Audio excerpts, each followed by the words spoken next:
যারা শরীরের অতিরিক্ত ওজন নিয়ে দুশ্চিন্তায় রয়েছেন বা বিপাকে রয়েছেন, তারা দুশ্চিন্তা না করে নিয়মিত বাদাম খাবার অভ্যেস করে তুলুন। কারণ বাদাম অত্যন্ত স্বাস্থ্যকর এবং এটি ওজন কমাতে একেবারেই সহায়ক। আবার এতে রয়েছে অধিক পরিমাণে ক্যালোরি আর ফ্যাট।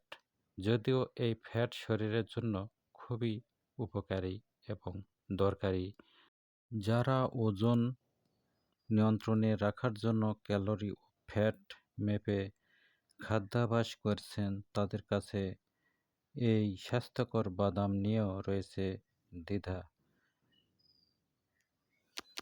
সম্প্রতি পরিচালিত গবেষণায় এই দ্বিধা দূর হবে। জানা গেছে বাদাম ওজন তো বাড়ায় না, বরং ওজন কমানোর জন্য যে চেষ্টা আপনি করছেন সেগুলোর কার্যকারিতা কয়েক গুণ বাড়িয়ে দেয়।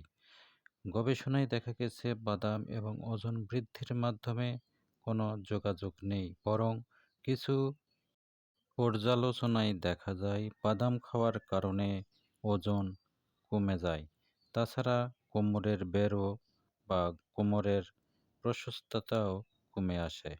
গবেষণার ফলাফলে দেখা যায় ওজন বৃদ্ধির দিক থেকে বাদামের কোনো ক্ষতিকর প্রভাব দেখা যায়নি। আর এটা নিঃসন্দেহে একটি ভালো ইঙ্গিত। ওজন কমানোর ক্ষেত্রে বাদামের ভূমিকা অপরিসীম। অ্যামিনো অ্যাসিড যা দেহ বা শরীর নিজে থেকে তৈরি করতে পারে না এবং খাবারের মাধ্যমেই তা গ্রহণ করতে হয়। এই উপাদানগুলো প্রাণিজ উৎস থেকে পাওয়া যায়, কিন্তু পেস্তায় রয়েছে এই উপাদান। কাজু বাদামে প্রতি আউন্সে থাকে 5 গ্রাম প্রোটিন ও 157 কিলো ক্যালোরি। কাজু বাদামে প্রতি আউন্সে রয়েছে 5 গ্রাম প্রোটিন ও 157 কিলো ক্যালোরি।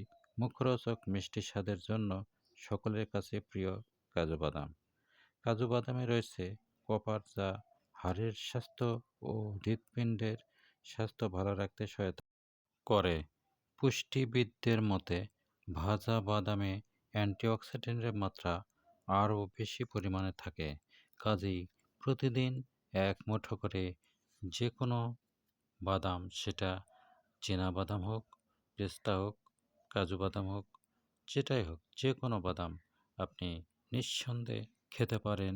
এতে আপনার ওজন নিয়ন্ত্রণে আসবে, আপনার শরীর ফিট থাকবে এবং আপনি সুস্থ থাকবেন।